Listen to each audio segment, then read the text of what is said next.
Welcome back to the Optimize, Automate, Outsource podcast. I'm Ari Meisel. And I'm Nick Sonnenberg. And welcome back. If you're listening to us in your car, make sure that you take a moment to text, or you're out and about anywhere, make sure you text the word leverage to 444-999, and you'll be added to our newsletter, and you'll get the first chapter of our book, Idea to Execution, completely free for you to enjoy and get started on your own side hustle, startup, lean startup, unicorn pathway. In addition, if you are subscribed to the podcast, please make sure that you leave a review and post that review to social media and tag us, and we'll get in touch with you and give you a free month to our Leverage Labs membership site. And lastly, we've announced the next date for our Leverage Coaching Certification Workshop. It's November 9th and 10th in New York City. It's a Thursday and a Friday, where in 2 days you'll learn all the fundamentals of how to impart productivity onto others. So if you're interested in finding out more about that, you can head over to coach.getleverage.com. How you doing, Nick? I'm doing well. How are you doing? I am also doing well, and it's very muggy where I am right now. And in addition, been dealing with a little medical issue with our dog recently. This is almost like a public service announcement for everybody, but we took our dog to the beach the other day, and he was playing with a ball and ended up eating a lot of sand, which got stuck in his intestines. He had to have surgery yesterday, and so he's been in the doggy hospital overnight, and he's recovering very well now. But the dangers of sand with dogs, just want to make that everyone aware of that. Yeah, poor guy. He's 13, but he's tough. So the first link that I want to share is called Active Arrow. So this is somewhat specific to parents, but it is really, really cool. It's the first electric smart cart. So this is a go-kart for kids, but it's not like a Power Wheels or like Tonka go-kart. This is like a real go-kart that is electric, and it has some very interesting features. So first of all, it's sleek as hell. Like, it looks like a professional racing go-kart. It goes 12 miles an hour, which for kids is very, very fast. This is for kids, I think, 4 and up. But what it does, which is really interesting, is that it has an app. Of course, it has an app that goes with it. And you can control the speed in real time. So you can limit their speed to 4 miles an hour, 5 miles an hour. You can put an emergency stop on it. It has object avoidance. So if they're driving at full speed at your car, it will automatically brake and stop the car. You can geo-fence an area. So you can put a geo-fence around your street, for example, or the parking lot where you live, and they cannot exit that area. And you can build your own. If you look on their website, you can build it. It gives you a body kit. You can customize it. That's right. It's so cool. Are you getting this for Ben? It's taking a lot of willpower not to get this right now, to be honest. But why wouldn't you? I mean, this looks amazing. This is like when we were kids, we had those like shitty like Jeep ones, but I loved it. Like, this is just next level. We had the big wheels. The only reason actually is because to use this where we are in the Hamptons, at least, we'd have to like take it somewhere, because we have the driveway and the dirt road and stuff. So there's a cul-de-sac around the corner from us. So it's just a matter of like how likely I would be to do that. But would this kill the grass if you did it on the grass outside? I don't think it would work very well. The tires are smooth. Oh, I see. Plus, it's pretty low to the ground. Like, it's like a racing cart, so they hit like a little rock and who knows, but it's super cool. Yeah. So this is called the Active Arrow. I just thought this was awesome. That's the first one. The next thing is called Monkey Learn. So maybe you want to talk about that one, Nick? Yeah, Monkey Learn. I mean, it's a really, really cool service for doing data science related tasks. So we've been playing around with it. There's a lot of artificial intelligence tasks that we're kind of building internally right now for the virtual assistant service. And one machine learning related research project that I'm working on now is to automatically categorize the primary category of a task. So I think we've talked about this before, but for new listeners, the way that we operate internally is a client posts a task. We will categorize it. There's a primary category. So let's say it's build me a WordPress website. So the primary category would be development, secondary would be WordPress, and then we'll attach some complexity to it. Only relevant people see the task when it's relevant. So when a task comes in, only managers right now are seeing it and they'll categorize. And anyone can categorize it as a primary, but only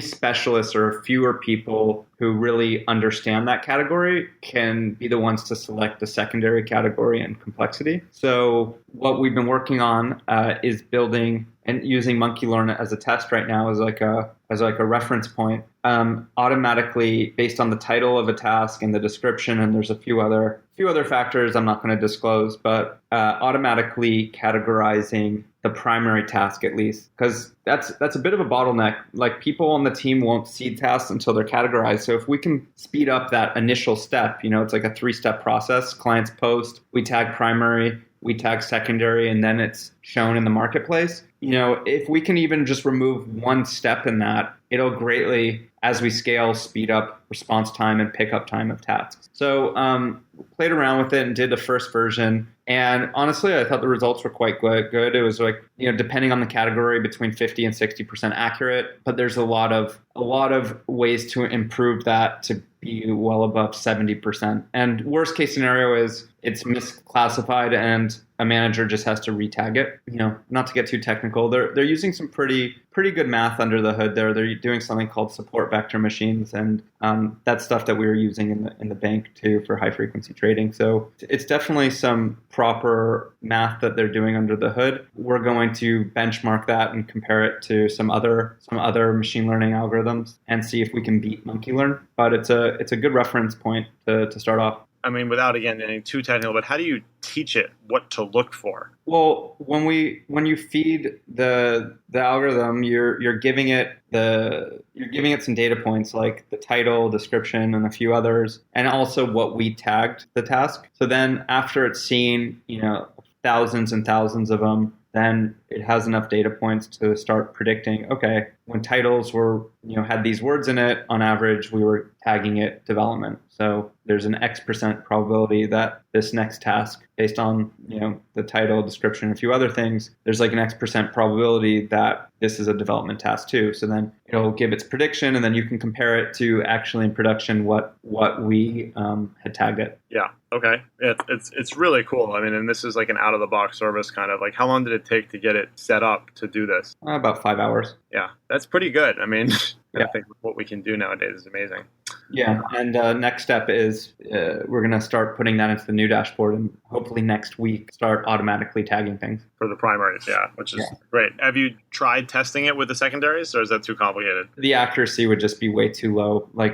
We're just going to start with primaries. Like maybe in a year from now, we'll be at a point where we can do that. But that would just take so much refinement that I think really for now, we should just have a human doing the secondaries. Because there's subtle differences. Like take design. Like if someone wants something designed, like it's very subtle, even for humans, like is it UI or UX or is it graphic design, right? Or it's like build me a website. Is that WordPress? Is that a front-end developer? It would just be too much. There'd be too many misclassifications. And I assume you can set it that like if it's below 70% confident, then it doesn't tag it, right? For example. That's exactly right. When we did the first run, though, we didn't even do that. So now the next step is make some rules in there that if the confidence is less than a certain number, that's something to optimize for as well, right? At what confidence threshold do you want to set it to not do a prediction? Right. That's another thing to optimize for. But yeah, we're getting 50 to 60% overall accuracy predicting everything. If we set some thresholds in there, I think we could be above 70%, very, very quickly. Awesome. Cool. So the next one I want to tell you about is called dreamsupport.io. And this is a company that I'm setting up a demo with. So there's all sorts of companies that do like outsourced customer service stuff where like they'll have people answer intercom or answer phone calls. This is a slightly different approach, it seems like. And they charge per case solved. So essentially what they'll do is that if you have, a client complaint come in or some issue, deal with that issue and learn from it, and they have a dedicated person that does it, and they're always looking at how they can like improve the customer service aspect. So essentially, this is like it's not. I just got to word this properly. You're not like outsourcing just the communication. Like you're really, in this case, outsourcing your whole customer service sort of experience and almost like client success in some ways. If you do low volume, they charge $3.50 per solved case. Mm-hmm. Which is kind of cool. So if you think about like the back and forth that could happen with this kind of stuff, it's interesting. So I'm going to do a demo with these guys. But for those of you looking at how you can sort of scale your customer service and learn from it, check out dreamsupport.io. Cool. Yeah. And then I have one more, which is there's an article in Think Growth, and it's called The 7 Lessons from 100 Plus Failed Startups. The very first lesson is that there is no market for your product.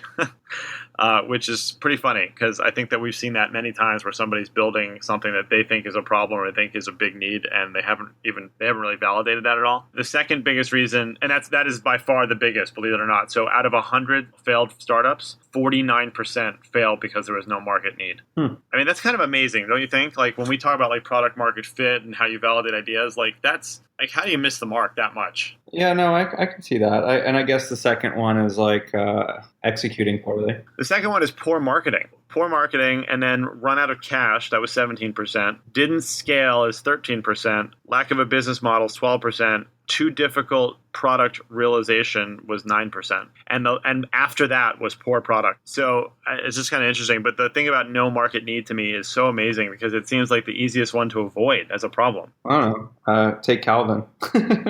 You could argue that there was no market need for that, or maybe not. It's kind of hard to say, but if people don't use it, does that mean that there's no market need? Well, but I don't even remember, did you do like market research beforehand with people? Yeah, tons and tons, right? The problem is when you talk to people, most people say, oh yeah, I would love an easier way to schedule, or, it also matters how you pitch it. But when I'd go up to people, it'd be like, hey, on average, it takes 7.2 back and forth for two people to make a time. How would you like if I could get that down to 2? And I can make it so you just click a button and it suggests the best times for you to meet up with friends. 100% of people say, yeah, that sounds cool. I would love that. Right. So does that mean like there was a market need for it? I'm not sure, because when I released it, not that many people downloaded it at first. So there's also like people's habits that you have to get over too. It's not just a need. The need has to be so great that people are willing to break their current habits to try something new. Yeah, I mean, it says in this article, too, that your potential customers often lie.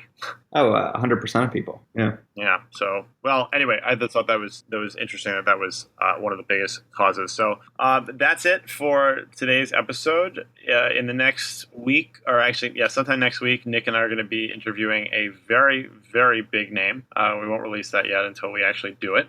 But watch out for a very cool episode. And the best way to do that is to subscribe to our podcast. So you can subscribe to the Leverage Podcast and the Optimize Automate Outsource Podcast over at leveragepodcasts.com. And I hope everyone's enjoying their summer. We'll see you on the next episode. Want to create more positive leverage in your life? Visit www.getleverage.com to access additional interviews, our blog, and more. Be sure to subscribe to hear a new episode every week.